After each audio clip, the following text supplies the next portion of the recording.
Hello friends, Hot Rod Typewriter Company, back today with my first SM9 typewriter. Yeah, I was excited to get this. I did a couple things to it. I already took it apart and cleaned it, took it outside, gave it a bath. I took the carriage off because it had a silent return spring error, and you can tell when the silent return spring is going bad because it'll make a ratcheting sound or a machine gun sound when you return the carriage. It should be smooth just like that. So I took the carriage off thinking that's going to be the only way I can access this silent return spring to get it back on, and that's not the way to do it. So I learned two lessons. One, I learned the easier way to put the silent return spring back on, and I learned how to take the carriage on and off pretty quickly because I did it about 4 or 5 times trying to get this thing sorted. So first of all, on the back you got this spring right here, this giant spring. Can you see that? If you take that spring off, there's a little window behind here, and that gives you access to the silent return spring. And usually what happens is there's this metal pole or post, you can see it. It's silver and it has 2 copper dots that hold it on. That's the lever that holds the pawl that gives you the silent return. That spring slips to the, looking at it this way, it slips to the right side of that. And it should be on the left side. It's this little spring. It's like an L-shaped hook spring. You'll see it if you look inside there. But anyway, that spring needs to be on the left side, so towards where the bell is. You can take a hook or a tool, a screwdriver, and you can pull that spring and push it around and get it on the left side of that post with the 2 copper dots.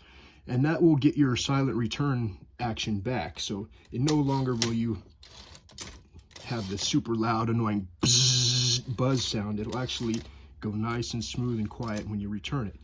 Then you just pop this spring back on, and this controls your set tabs. Yeah, and then that's it. Your silent return spring is set. I took the carriage off because I didn't know that you could access it through this window. So what I'm going to do now is show you the way that I took the carriage off about 5 or 6 times trying to fight this thing. So you got the machine on the bench, and the first thing you're going to do is not hit the return button when you lean it over. But let's see, you guys still in frame? Yeah, kind of. Sorry. So you take the drawband off, obviously. Let's see if we can get this off. Clips on there, and then you got this post right here. Can you see it? This little black post. Yeah, that's your drawband holder. That'll keep your drawband tight and full of tension. You have this stopper nut that's right here. That's easy to take off with the 4.5 millimeter nut on one side, and then this square bolt pops off. This is the stopper. Keep the carriage from flying off if you bypass the margin. So we'll put that aside for now and come back to that when time comes. So now you pull the carriage over to this side. Can you see still? Okay, so we're going to cycle the carriage to the left hand side, and then it's going to ding, so you're going to hit your margin release, and then you're going to keep going a little bit more, and then it's going to stop. And then if you look inside here, I'm going to grab the camera so it might get shaky here. Let's see, you got this little wheel guy. You see that little wheel guy? That needs to come down. You push that down, and then you give it a little push, and then that holds the carriage in the final step. And see, now you can see the bearings are becoming visible. So yeah, that's the lockdown, and it usually gets pushed down when you push this, but it needs that final push to get it over the edge. So we'll go sit you down and we'll get back to it. Let's see, here we go. Get you in the right spots. Bling. Okay, so that's the carriage off. It just pops off now the rest of the way. We're lucky here with the SM series, SM9 at least, that it has these bearing cages on these plastic guide holders. Now this one is missing 2 balls. I don't know if this is the way it's supposed to be. This is how it is in this one. I didn't find any balls. I didn't see any missing in the case. So this is how I put it in. And also, when I took this apart, I didn't see which side went where. There's a longer side and a shorter side. So I just kind of guessed, and it didn't really seem to matter.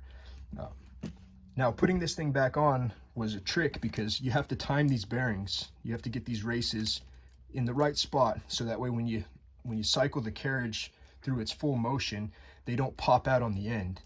Because if you put these in wrong, then the bearings will just stick out at the end and slide around, and then you have exposed bearings, and it would probably work, but it's not right, and you don't want to lose these, because you lose too many and it's not going to work anymore. So I'm going to sit down again, and we're going to put this in how I put it in. Okay, so what I did is picked my sides, and you see it's got this star wheel that holds this center bearing. This is the main part of this whole system.